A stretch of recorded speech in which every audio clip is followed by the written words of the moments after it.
I drive this 86 300ZX. It's an old Nissan. I've got a 96 Mazda Miata. Okay. And before I had a 06 Ford F-150. That was my first car. Automatic transmission. This is a 5-speed manual, and the Miata was also a 5-speed manual transmission. So, kind of seems that you have a theme with old cars then. Yeah. You Yeah, like I'm old really cars? into the older cars. I like the older body styles, the pop-up headlights, Okay. the fancy dashboards, and all the extra As stuff. far as a digital dash. Yes, Yeah. I Little also like futuristic. no AC for some reason. I don't know why. Well, you have It T-tops. just seems to be my thing. Yeah, I do have T-tops, but hey, windows are breaking. So you like pop-up headlights. Yes. So you have two cars that have pop-up headlights. The Yes. Miata also has pop-up headlights. I only own cars with pop-up headlights. That's fair. And they discontinued that in the early 2000s. The last car to have it was a Because- Corvette. That's actually because when people would get hit on the side of the road, it would do a lot more damage Yeah. than a sealed headlight. Yeah. So they were outlawed because they were considered pedestrian pavers. So it's definitely a old school car feature to have pop-up Absolutely. headlights. Yeah. Absolutely. So what got you into old cars then? Well, my dad always, growing up, my dad had Miatas. He had a white 90 Miata and then a 94 Miata. So I always kind of hung out in them, and I learned stick in my dad's 94 Miata. I was a little young for that, but I did learn stick in the 94 Miata. But I also, my dad has been showing me pictures. He had Malibus and Impalas, Buick Regals, and a lot of the older muscle. And he built the motors, and took me to the drag strip, demo derby, and all that. So you were, how old were you when you first learned how to drive stick? 8. You learned how to drive stick in 8. 8 years old, yes. In a Miata. In a Miata. And now you have a Miata. Yes. So is it kind of like cool that you have another Miata when you first learned how to drive stick in a Miata? It's nostalgic, Yeah. for sure. I mean, it definitely brings me back to the 10-foot strip my dad had me drive the Miata on, for sure. Well, 8 years old, that's a little early. Yeah, but it was always something new and different with my dad every day. I mean, I've been riding dirt bikes since I was 3. My dad had one. So you have interest in motorcycles then? Yeah, I have pretty much interest in anything with wheels and a motor. That's fair. You have a motorcycle? I do. I have a 2001 Honda Shadow. It's a 750cc V-twin. Okay. I actually just restored that with my dad over the past week and a half now. We bought it off my uncle for $400, and it's been sitting in his shed for around 15 years. So it was in rough condition, but we've restored it a good deal. So you work on all your cars? Yes. Okay. I like to do my own work. I don't like giving other people my my equipment. I like to know if something's messed up, I did it wrong, and I don't want to blame anybody else. I don't want to have an excuse to blame anybody else. So where'd you learn how to work on cars? Was it like your dad that taught you? Yeah, or- I learned from my dad. My dad was a mechanic Okay. back in the 80s. He's a master technician. Used to write for Chilton Automotive, if you Oh. know where that is. Oh, that's awesome. The repair manuals, he was one of the master technicians that wrote for them. So he was like for he wrote the or like Saab was advisor? 900s. He wrote. Oh, that's awesome. He was he was one of the authors. It was the Saab 900s. Okay. Saabs are interesting cars. Yeah, absolutely. And he doesn't like them very much after all that, because there was a lot that had to go into the books, but they are very nice cars in my opinion. So, what was your first car then? Oh, my first car was the 06 F-150. Okay. Did you do anything to that? Like any modifications, or you leave it stock? Aftermarket sound system, that's about it. That's it? I did four-door speakers all the way around. Okay. Didn't have tweeters, didn't have automatic windows. It was a work truck. It was a work truck. Floors were made out of latex rubber or whatever they were. I'm not 100% sure. Beat the hell out of that truck. I put a toolbox on it, and aftermarket head unit as well. Okay. But other than that, nothing.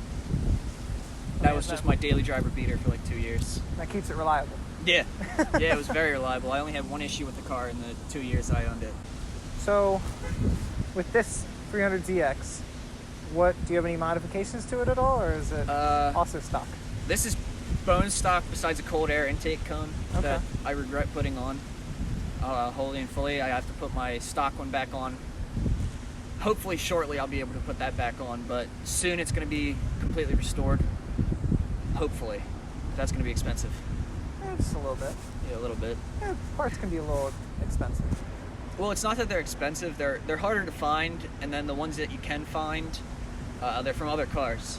Yeah. They're not exactly from this car. Like the alternator that I have on this car is actually from an Altima, and then the thermostat is from a Pathfinder. Oh, so some parts cross over. Yes, okay. Yes. Nissan, they like to go back and use a lot of their parts. Well, that should be, in theory, easier to find some parts. It does help when finding some parts, but other parts that aren't readily available, like hoses and other simple things like that, control modules, they're very difficult to find, and if you do find them, they're extremely expensive. So, a lot of people name their cars. Do any of your cars have names? The Miata, I call it Dave. Dave. Because, I don't know, it just kind of fit. There's no significance behind that? No, absolutely just that it not. Fits? Just that it fits. Is this car have a name? No, not yet. Not yet. yet. I haven't had one that clicked with me yet. Just has to earn its name? Yeah. That's fair. Yeah, I feel like it's earned a name, but I don't know what that name is. Okay. It's just got to be fitting for the car. It's had 35 years, right? Yeah, it's had 35 years. I think it's ready, but I just can't think of one at the moment. Does your bike have a name? No, not yet. Not yet? Because It you just hasn't got earned that. it yet. Yeah, I just bought that bike. If you could own any car out there, and it doesn't have to be an expensive car, it doesn't have to be a particular car, regardless of maintenance, regardless of reliability, regardless of price, what would that car be? Why? You know what? I'd probably get this car again, just because I don't care how reliable the car is or how fast it is. I just like the car for what it is. It's an enjoyable car. It's very fun to drive. Handles amazingly. It may be a little slow, but it really is a dream car for me. And I do really love driving it. It handles like nothing you'd expect out of the 80s. It's not fast at all, but it's got the T-tops, like you said earlier. It's got radio, which is all I really need. It's got the manual transmission. It would probably end up being a turbo model of this car, but that would honestly be perfect for me.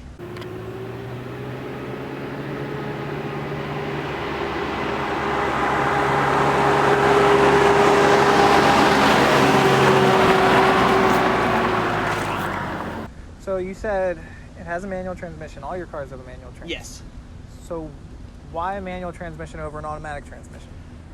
I hate to be cliche, but you really do feel like you're more in tune with the car. You can learn the car a lot better than when you're driving a manual or an automatic transmission. You can also get the full amount of power out of the vehicle, because with the automatic transmission, there's limits you have on them cars. So these cars, you can take it to its limit, get its max power out of it, and really experience the driving experience is completely different from in between a manual and an automatic transmission. Yeah, I feel like also with older cars, the older transmissions, like the older cars with their automatic transmissions, there was a lot of like drivetrain loss and power loss within the automatic transmission. So yes, especially with our older cars that we like, it's better to have a manual transmission because they are more power. You can utilize the power. Well, right up until around the 90s, maybe early 2000s, manual was the main selection for a vehicle.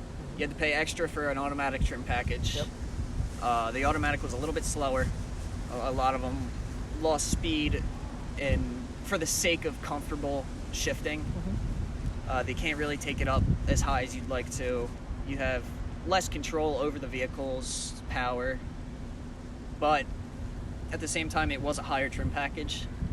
So it was fancy for the time, and it was definitely cool that they could figure out how to make a transmission shift itself back in the 50s, 60s, 70s, and all that. Yeah. It was definitely interesting, very different from now. Yeah, it's futuristic. Absolutely. And so it's a luxury. So people, Yes. they're driving to work every day. They don't need to shift. And that's what most cars are nowadays. I think it's like 3%. I feel like it's manual transmission. Manual transmissions are dying off, but they really shouldn't have to. Yeah.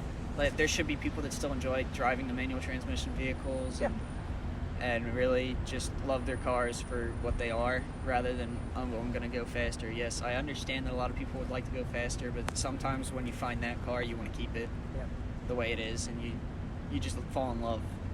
especially with the advent of experience. electric cars. There's no transmission, There's so it's just instant power. I do like the instant torque. That's pretty cool. Yeah. But if I want instant torque, I'd go supercharger rather than an electric car. That's fair. It takes the experience away. It takes the kind of the passion, the soul, per se. Yeah. It's just a lot more fun to hear the sound of the motor, the shifting the motor yourself, and it's also, in my opinion, a lot better to fill up on gas than charge for 8 hours. That's fair. Even like the super fast charging stations that are around now, it takes 30 minutes. So you have to really plan out according, if it's road trips and all that stuff. So it makes sense. It is cool, absolutely. It is very cool. It's a cell phone on wheels, but it's just not my style. Yeah. You like old cars. I like older cars. I mean, even early 2000s, I just like the vehicles with the manual transmission, the big V8s, the V6s. I just really like the noise, the feeling. When you start it up, you can feel the rumble a little bit. I just like how it feels like it has a soul, and it has just kind of like a drive to keep going. Feels like it's alive. In a sense, it feels like it's alive, yes. That's why we love these cars. Absolutely. Hence the interview. Yeah. Well, thank you, Tom. Thank you.